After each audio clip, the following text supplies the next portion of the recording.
Hi friends, இப்போ ஒரு வானல் எடுத்துக்கிறோம். வானலில் சின்ன வெங்காயம், பூண்டு, தக்காளி, உப்பு எல்லாமே போட்டு எண்ணெய் கொஞ்சம் ஊற்றி நல்லா கொஞ்சம் அது வதங்கி வரட்டும். அது வரைக்கும் நம்ம கொஞ்சம் வெயிட் பண்ணலாம். அதை நல்லா வதக்கிக்கணும்.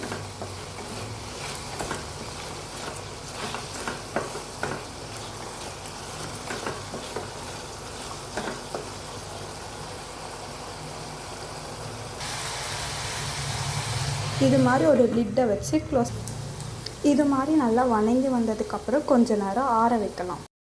ஹாய் காய்ஸ், ஒரு வானல் எடுத்துக்கிறோம். வானலில் எண்ணெய் தேவையான அளவு ஊற்றி வெந்தயம் போட்டு, வெந்தயம் நல்லா ப்ரௌனிஷாக வந்ததுக்கப்புறம் கொஞ்சம் பூண்டு போட்டுக்கிறோம். பூண்டு நல்லா அது கொஞ்சம் ப்ரௌன் ஆனதுக்கப்புறம், பூண்டு இன்னும் கொஞ்சம் ப்ரௌனிஷ் ஆனதுக்கப்புறம் வெங்காயம் போட்டுக்கிறோம். வெங்காயம் கொஞ்சம் மிக்ஸி ஜாரில் போட்டு அரைச்சி வச்சுருக்காங்க. அந்த வெங்காயத்தை போட்டதுக்கப்புறம் அது நல்லா கொஞ்சம் வணங்கணும். வணங்கினதுக்கப்புறம் கொஞ்சம் இதில் போட்டாங்க. அது எல்லாமே கொஞ்சம் ப்ரௌனிஷ் ஆகிற வரைக்கும் வெயிட் பண்ணுவாங்க.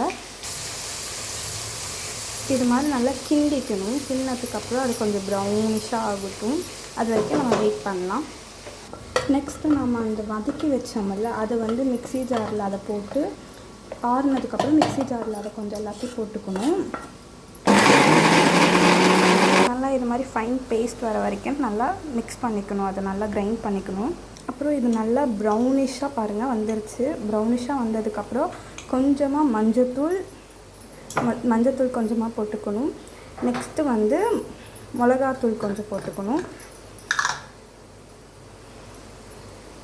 மிளகாத்தூள் கொஞ்சமாக போட்டுக்கணும். ஒரு 2 ஸ்பூன் மிளகாத்தூள் போட்டுக்கணும். 1 ஸ்பூன் மஞ்சத்தூள் போட்டுக்கணும்.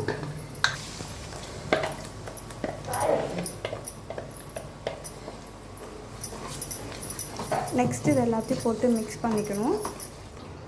இது மாதிரி நல்லா தண்ணி மசாலாலாம் போட்டதுக்கப்புறம் தண்ணி ஊற்றி கொஞ்சம் நேரம் அதை கொதிக்க வைக்கணும். இது மாதிரி நல்லா கொதித்து வரணும். அந்த மஞ்சத்தூள் ஸ்மெல்லு, அதுக்கப்புறம் கொத்தமல்லி தூள், மிளகாத்தூள் ஸ்மெல்லாம் போகிற வரைக்கும் நல்லா கொதித்து வரணும்.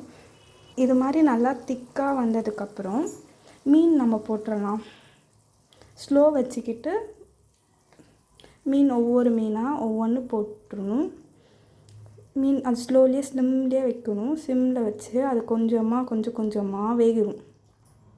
இப்போ எல்லா மீனுமே இதுக்குள்ளார போட்டாச்சு. போட்டு கொஞ்ச நேரம் ஒரு 10 to 5 minutes கொஞ்ச நேரம் அதை லிட்டு போட்டு மூடி வச்சோம்னா அதுக்கப்புறம் ஃபிஷ்ஷோட கண் மேலே வந்துடும். அப்போ அது வெந்துருச்சுன்னு நடத்தும்.